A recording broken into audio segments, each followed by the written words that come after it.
Hello everyone, welcome to doctor Meenu's EduAge. Part third है ये cost accounting की video lectures की सीरीज का। Hello everyone, welcome to doctor Meenu's EduAge. This is part third of cost accounting series और इस video में हम discuss करेंगे element of cost. Fundamental aspect accounting के फर्स्ट वीडियो में कर चुके हैं, कॉस्ट कॉन्सेप्ट सेकंड वीडियो में कर चुके हैं। सो इस वीडियो में हम करेंगे एलिमेंट ऑफ कॉस्ट। देखो, एलिमेंट मतलब क्या होता है, हमने पढ़ा है एलिमेंट होता है बेसिक यूनिट। किसी भी चीज, कोई भी चीज कुछ बेसिक यूनिट से मिलकर बनी होती है and that basic unit is elements. तो कॉस्ट कौन से बेसिक यूनिट से मिलकर बनी है वो हम इस चैप्टर में पढ़ेंगे, क्योंकि जो कॉस्ट अकाउंटिंग का एक इम्पोर्टेंट ऑब्जेक्टिव क्या होता है, कॉस्ट को, टोटल कॉस्ट जो है भी है हमारे प्रोडक्शन की, उसको एनालिसिस करना और इंफॉर्मेशन प्रोवाइड करना ताकि हम मैक्सिमम बेनिफिट जो है वो ड्राइव कर सके अपने बिजनेस में, अपने रिसोर्सेज से। नाउ एलिमेंट ऑफ कॉस्ट क्या हम इनको कुछ फैक्टर्स भी कह सकते हैं कि एलिमेंट ऑफ कॉस्ट मतलब वो फैक्टर्स हैं जिनसे मिलके हमारी कॉस्ट बनी होती है। और वो कौन कौन से हैं फैक्टर्स हमारे, that is material cost, labour cost and expenses. देखो, एक जो प्रोडक्ट आप कभी देखोगे तो उस प्रोडक्ट में सबसे पहले एक चीज दिखती है आपको जो एकदम रिफ्लेक्ट होती है उस प्रोडक्ट से, तो वो होती है हमारी बेसिक चीज जिस मटेरियल से वो बना होता है। अब देखो, सेकंड चीज क्या होती है, किसी ने बनाया होगा तो मेन कंपोनेंट क्या हो गया, लेबर हो गया। और उसके बाद उसमें कुछ और एक्सपेंसेस आए होंगे बनाने के बाद, उस प्रोडक्ट को सेल करने तक के लिए जो भी एक्सपेंसेस आए उसको मेंटेन करने के लिए, वो सारे क्या आ गए, हमारे एक्सपेंसेस आ गए। सो ये क्या है, हमारे तीन बेसिक एलिमेंट हो गए किसके, हमारी कॉस्ट के। Now we talk about material. Material क्या है, it means the cost of commodities supplied to business concern और the substances from which product is manufactured. अभी हमने बताया एक जो प्रोडक्ट होता है उसका एक बेसिक कंपोनेंट होता है जिससे वो मिलके बना होता है, जो साफ साफ उसमें दिखता है। जैसे अगर मैंने कोई ड्रेस पहन रही हूँ तो मेरे को क्या दिखेगा, सबसे पहले फैब्रिक दिखेगा। तो फैब्रिक क्या है, मेरा मटेरियल है जिसको यूज करके मैंने अपने ड्रेस को बनाया है। सो मटेरियल जो कॉस्ट है वो क्या हो सकती है, हमारी cost of fabric supplied to undertaking या for the manufacturing of dress, या कॉस्ट ऑफ वुड। जो आप देखिए, जब फर्नीचर आप देखते हैं तो सबसे पहले क्या दिखता है आपको, मेन चीज क्या दिखती है फर्नीचर में, वुड दिखती है। तो वुड क्या है, हमारा मटेरियल हो गया। और मटेरियल को भी हम फर्दर कितने पार्ट में डिवाइड कर सकते हैं, दो पार्ट में डिवाइड कर सकते हैं, direct material and indirect material. ना, जैसे कि मैंने बात करी कि कॉस्ट ऑफ वुड, जो वुड है हमारा फर्नीचर में, तो सबसे पहले हमें वुड दिखता है, लेकिन क्या खाली वुड से ही पूरा फर्नीचर बन जाता है? वुड के अलावा भी उसमें बहुत सारी चीजें हैं जो दिखाई नहीं देती, but they are the part of the product. Now let's talk about direct material. देखो, direct material means the cost of material which can be identified with the and allocated to the cost centre. देखो, सबसे पहला जो हमारा direct material का characteristic है वो ये है कि उसको हम सबसे पहले आइडेंटिफाई कर लेते हैं किसी भी प्रोडक्ट से, और उसको जो हमारे कॉस्ट सेंटर्स हैं उनको अलोकेट किया जा सकता है, या कॉस्ट यूनिट्स में भी उनको ट्रेस किया जा सकता है, और फिनिश्ड गुड में वो साफ साफ दिखाई देते हैं। एग्जाम्पल ले चुके हैं हम, fabric in dresses, would in furniture, plastic in your toys. ठीक है, तो ये हमारा हुआ डायरेक्ट मटेरियल। मेन फीचर क्या है इसकी, आपको दिख जाना चाहिए कि वो फिनिश्ड गुड में क्या हो रहा है, रिफ्लेक्ट हो रहा है ना। फिनिश्ड गुड में हमें दिखाई दे रहा है वो मटेरियल। डायरेक्ट मटेरियल को हम क्या कह सकते हैं, प्रोसेस मटेरियल। क्यों कहते हैं प्रोसेस मटेरियल, क्योंकि उस पर्टिकुलर मटेरियल को ही प्रोसेस करके हम अपना प्रोडक्ट बना रहे हैं। प्राइम कॉस्ट मीन्स सिंपल सी बात है, सबसे ज्यादा जो मेरी ड्रेस है उसमें सबसे ज्यादा किस चीज का यूज हुआ है, फैब्रिक का यूज हुआ है। कितना फैब्रिक लिया है, कितनी अच्छी क्वालिटी का मैंने फैब्रिक लिया है, तो वो क्या बनता है, उसका प्राइम कॉस्ट बनती है। तो इसलिए हम इसको डायरेक्ट मटेरियल को प्राइम कॉस्ट भी कह सकते हैं, या इसको हम प्रोडक्टिव मटेरियल भी कह सकते हैं। Now indirect material. Indirect material वो मटेरियल होता है जिसको हम सबसे पहले, जो हमारा जो कॉस्ट सेंटर है उसको अलोकेट नहीं कर सकते, लेकिन अपोर्शन कर सकते हैं, और जो कॉस्ट सेंटर में है हमारा ये इनडायरेक्ट मटेरियल एब्जॉर्ब हो जाता है हमारी यूनिट कॉस्ट में। मीन्स यूनिट कॉस्ट हमने पढ़ा था अपनी सेकंड वीडियो में, तो आपको पता ही होगा कि जो भी हमारा यूनिट जो हमारा प्रोडक्ट है उसकी जो कॉस्ट आती है पर यूनिट, उसमें ये एब्जॉर्ब हो जाता है। ऐसा नहीं है कि कॉस्ट है मटेरियल में नहीं दिख रहा तो ये एब्जॉर्ब नहीं होगा हमारी कॉस्ट में, it is absorb in the cost, but it can not be allocated to the जो कॉस्ट सेंटर्स हमने बनाए थे उनमें एलोकेट इसको नहीं किया जा सकता है। दूसरी इंपॉर्टेंट कैरेक्टरिस्टिक है, it can not be traced as a part of product. हमें एकदम से अगर हम प्रोडक्ट को देखेंगे तो हम इसको ट्रेस नहीं कर पाएंगे कि ये भी चीज इस प्रोडक्ट इस जो हमारा मटेरियल है प्रोडक्ट है उसमें यूज हुई है। And their cost is distributed among the various cost centre cost unit on the some equitable basis. Example क्या है, देखो these are the cotton rags हो गए हमारे, lubricating oil and grease used in maintaining the machinery। अब जिस machine से हम अपनी ड्रेस बना रहे हैं उस मशीन को मेंटेन करने के लिए आपको लुब्रिकेंट्स चाहिए, ऑयल चाहिए, ग्रीस चाहिए, कॉटन रैग्स चाहिए साफ करने के लिए। जो हमारी मशीन है उसकी रिपेयर भी हो रही है, उसके मटेरियल कंज्यूम कर रहे हैं उसके रिपेयर्स में, या हम फैक्ट्री में बना रहे हैं ना तो फैक्ट्री में की साफ सफाई भी रोज होती है। और इन चीज़ों को बनाने के लिए हमें प्रिंटिंग और स्टेशनरी की भी ज़रूरत पड़ती है। मीन्स जो एडमिनिस्ट्रेटिव जो खर्चे होते हैं हमारे उसकी भी हमें ज़रूरत होती है। तो हम कह सकते हैं कि इनडायरेक्ट मटेरियल जो कि दिखाई नहीं देते हैं but they are the part of cost of the product. Next move to labour. अब दूसरा कंपोनेंट या दूसरा एलिमेंट क्या है हमारा, लेबर है। लेबर में भी हमारी दो तरह की आती है, direct labour and indirect labour.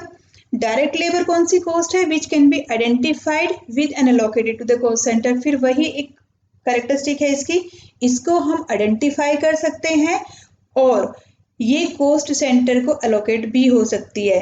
अब देखो ये कौन सा इंक्लूड करता है, remuneration paid for converting the raw material into finish product. Raw material को फिनिश प्रोडक्ट में हमें रॉ मटेरियल दिख रहा है ना, हमें ड्रेस को देख के लिखता है ना कि किसने बनाया होगा, टेलर ने बनाया होगा।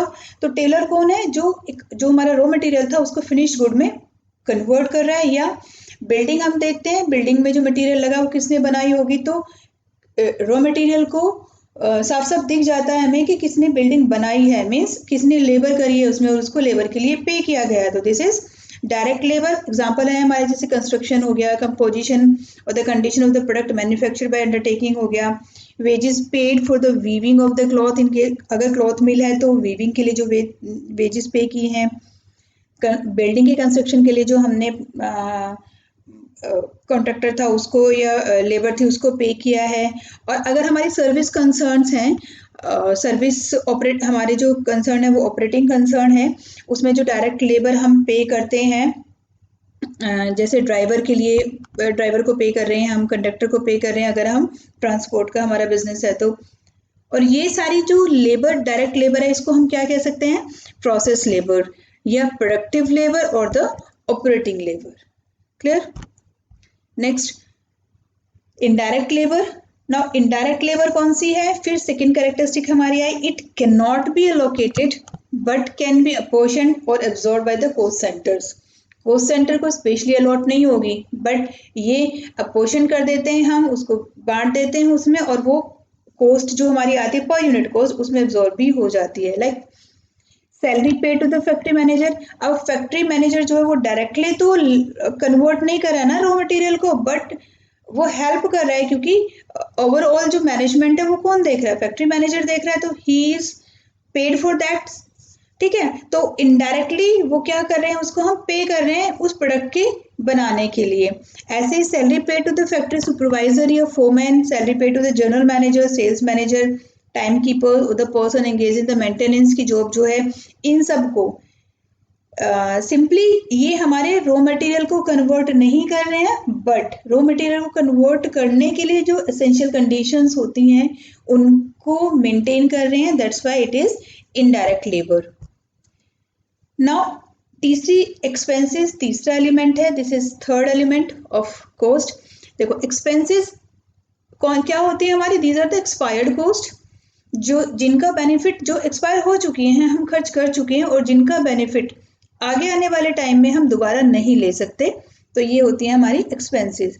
अब एक्सपेंसेस भी क्या हो सकते हैं, हमारी डायरेक्ट एक्सपेंसेस हो सकते हैं जिनको हम चार्ज करते हैं, और इनडायरेक्ट एक्सपेंसेस होती हैं।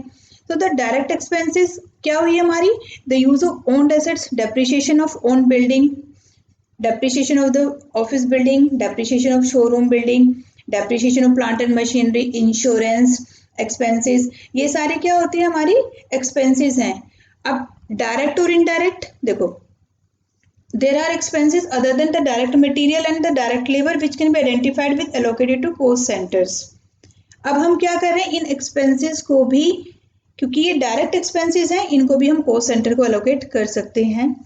Like the royalty paid on the basis of output, अगर हम माइन है हमारी और हम माइन से कॉयल एक्सट्रैक्ट कर रहे हैं तो हमें रॉयल्टी पे करनी है, तो वो रॉयल्टी कहाँ जाएगी, हमारी डायरेक्ट एक्सपेंसेस हैं, क्योंकि डायरेक्ट प्रोडक्शन से रिलेटेड है, जितनी हम प्रोडक्शन कर रहे हैं उसी के बेसिस पे हमारी रॉयल्टी चेंज हो रही है।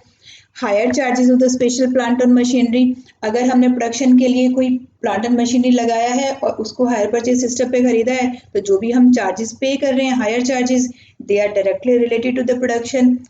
Carriage and freight on the direct material purchased, clear. और import duty on the import duty और ऑक्ट्राई अगर हम पे कर रहे हैं परचेजेस पे, तो वो क्या बन जाते हैं, दे बिकम्स द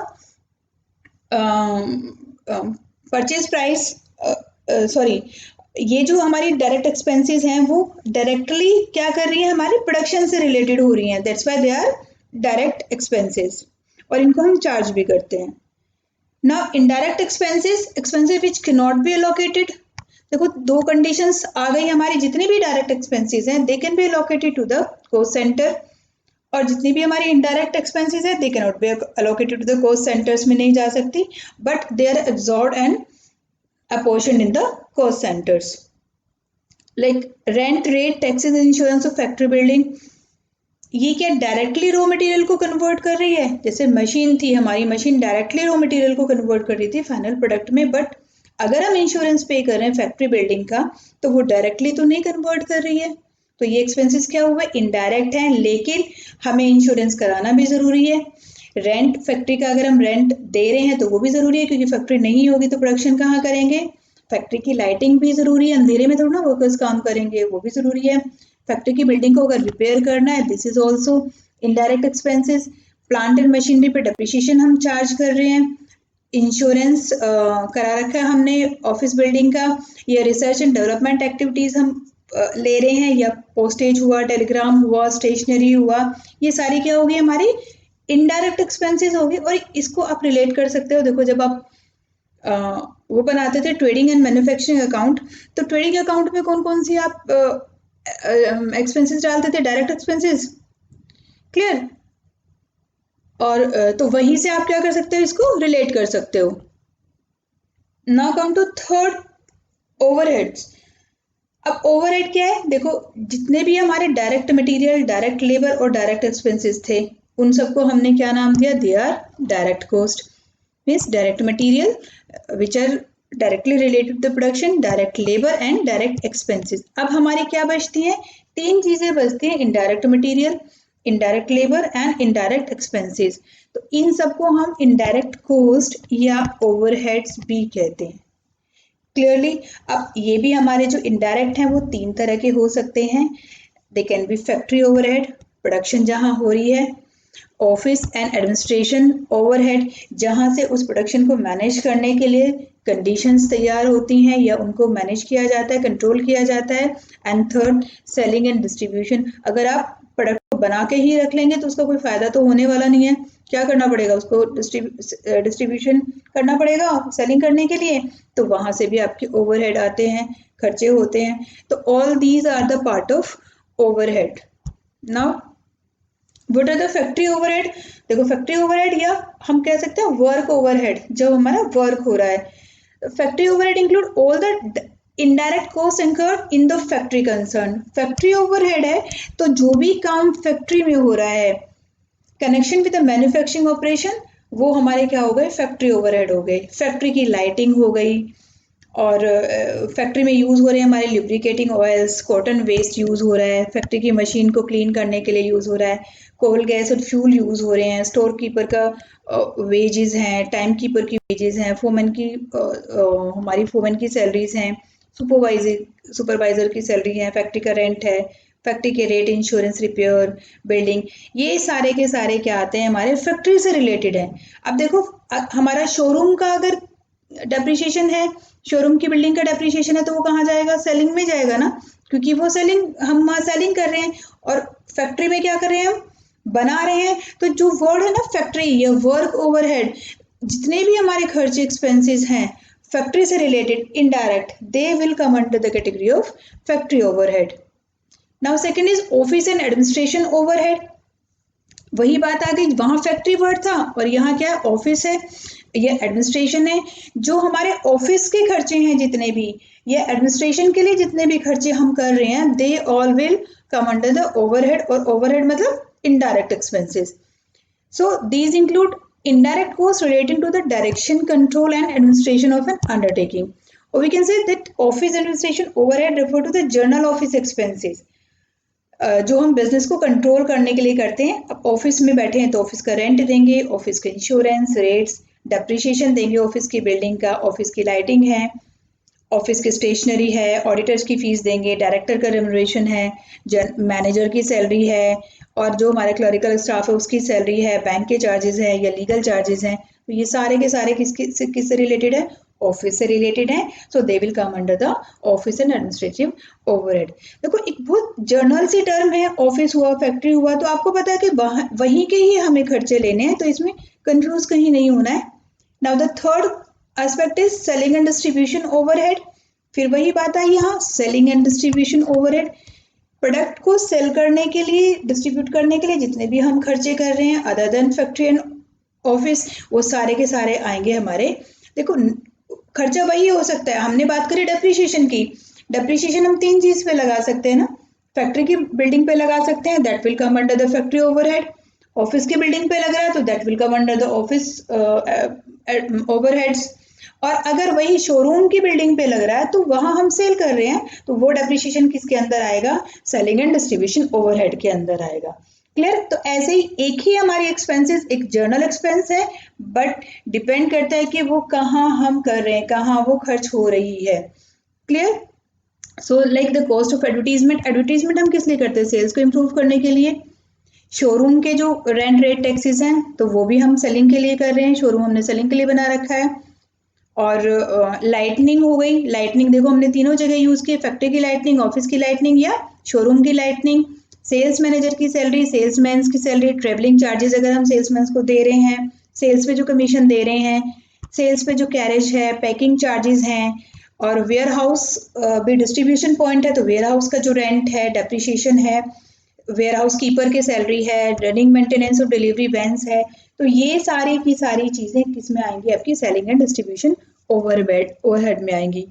आपको एक जो जेनरिक टर्म है उसको सिर्फ यूसेज देखना है कि वो कहाँ हो रही है, उसके बेसिस पे आप उसको क्लासिफाई कर सकते हैं। इसमें बहुत मुश्किल नहीं है, बहुत आसान चीजें हैं ये। नाउ अब हमने एलिमेंट ऑफ कॉस्ट पढ़ लिए, अब आती है बात टोटल कॉस्ट की। सो कंपोनेंट्स ऑफ टोटल कॉस्ट, जब हम टोटल कॉस्ट निकालते हैं तो सबसे पहले निकालते हैं हम प्राइम कॉस्ट। प्राइम कॉस्ट हमने बताया कौन सी कॉस्ट है? जो कि सबसे ज्यादा हमारा प्रोडक्ट में यूज हो रही है और दिखती हैं हमें प्रोडक्ट में कि ये जो कॉस्ट है ये हमारी लगी हुई है। सो जैसे डायरेक्ट मटेरियल, फर्नीचर है तो वुड दिख रहा है ना डायरेक्ट मटेरियल। अब फर्नीचर बनाया तो उसमें दिखता है ना कुछ डायरेक्ट लेबर हुई है और डायरेक्ट एक्सपेंसेस। क्लियर? तो ये जो डायरेक्ट हैं सारी सारी चीजें, they are the prime cost. अब आते हैं वर्क कॉस्ट पे, सेकंड हुई हमारी वर्क कॉस्ट, प्राइम कॉस्ट। तो इन तीनों को प्लस करेंगे तो आ जाएंगी हमारी प्राइम कॉस्ट। अब प्राइम कॉस्ट में we will add all the indirect material, labor and expenses, indirect material, indirect labor और indirect expenses। अभी हम यहाँ प्राइम कॉस्ट में डायरेक्ट की बात कर रहे थे, फैक्ट्री में किसकी बात कर रहे हैं? इनडायरेक्ट मटेरियल, इनडायरेक्ट लेबर और एक्सपेंसेस की बात कर रहे हैं। तो इन चीजों को अगर हम प्राइम कॉस्ट में ऐड करते हैं तो we will get work cost. अब थर्ड लेवल आता है हमारा ऑफिस कॉस्ट। यहाँ से क्या निकल के आई, हमारी वर्क कॉस्ट निकल के आई। तो इस वर्क कॉस्ट में हमने क्या ऐड कर दिया, ऑफिस के ओवरहेड्स ऐड कर दिए। ये बन गई हमारी office cost.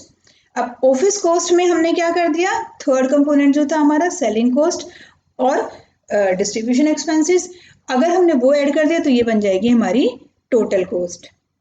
Clear. So the total cost क्या है हमारी, total cost is made of the cost of production plus selling and distribution और ओवरहेड। सो टोटल कॉस्ट में हमारे सारे ही एलिमेंट कॉस्ट के आ जाते हैं till the commodity is finally sold. अब इसको हम क्या कह सकते हैं, इट इज सेलिंग कॉस्ट, मतलब हमारा जो जितना भी हमारी कॉस्ट लगी थी हमने उसमें ऐड कर दिए सारी कॉस्ट। तो ये प्राइस क्या है हमारा, सेल के लिए तैयार है। बट एक और चीज हमें चाहिए, क्या चाहिए, प्रॉफिट चाहिए। तो जितना भी हमारा डिजायर्ड प्रॉफिट है उस डिजायर्ड प्रॉफिट को हम सेलिंग कॉस्ट में ऐड कर देंगे तो हमारा क्या आ जाएगा, सेलिंग प्राइस। क्लियर। अब हमें बनाना पड़ता है स्टेटमेंट ऑफ कॉस्ट। तो अभी जो हमने पढ़ा था यही सारी चीजें हैं, ये जो हमारा है ना कंपोनेंट्स ऑफ टोटल कॉस्ट, इन्हीं को हमें स्टेटमेंट फॉर्म में लिखना है और यहीं से क्या निकल के आ जाएगी, हमारी सेलिंग प्राइस निकल के आ जाएगा। देखो, direct material plus direct labour plus chargeable expenses, ये क्या बन गई हमारी, प्राइम कॉस्ट बन गई। प्राइम कॉस्ट में हमने फैक्ट्री ओवरहेड ऐड कर दिया तो वर्क कॉस्ट बन गई। वर्क कॉस्ट में हमने ऑफिस ओवरहेड कर दिया तो ऑफिस कॉस्ट हो गई। अब ऑफिस कॉस्ट में सेलिंग एंड डिस्ट्रीब्यूशन ऐड कर दिया तो टोटल कॉस्ट होगी, और टोटल कॉस्ट में हमने प्रॉफिट ऐड कर दिया तो हमारा क्या आ गया, सेलिंग प्राइस आ गया। सो हमने इस वीडियो में क्या करा है, इस वीडियो में हमने देखा है एलिमेंट ऑफ कॉस्ट और कंपोनेंट ऑफ टोटल कॉस्ट। तो अभी हमने जो तीनों वीडियो में पढ़ा है वो सारा एक तरह से बेसिक ही है। अभी नेक्स्ट वीडियो में हम एक जो इम्पोर्टेंट हमारा एस्पेक्ट है कॉस्ट ऑडिट, वो कॉस्ट ऑडिट करेंगे और उसके बाद हम अपना न्यूमेरिकल पोर्शन जो भी है हमारा मटेरियल, इनको इंडिविजुअली एक को डिस्कस करेंगे। कोई अगर आपकी क्वेरी है, कोई प्रॉब्लम है तो आप कमेंट करके पूछ सकते हैं। और चैनल अगर आप सब्सक्राइब नहीं किया तो प्लीज़ चैनल सब्सक्राइब कर लीजिए अगर आपको नई अपडेट चाहिए तो। All the best, thank you, have a nice day.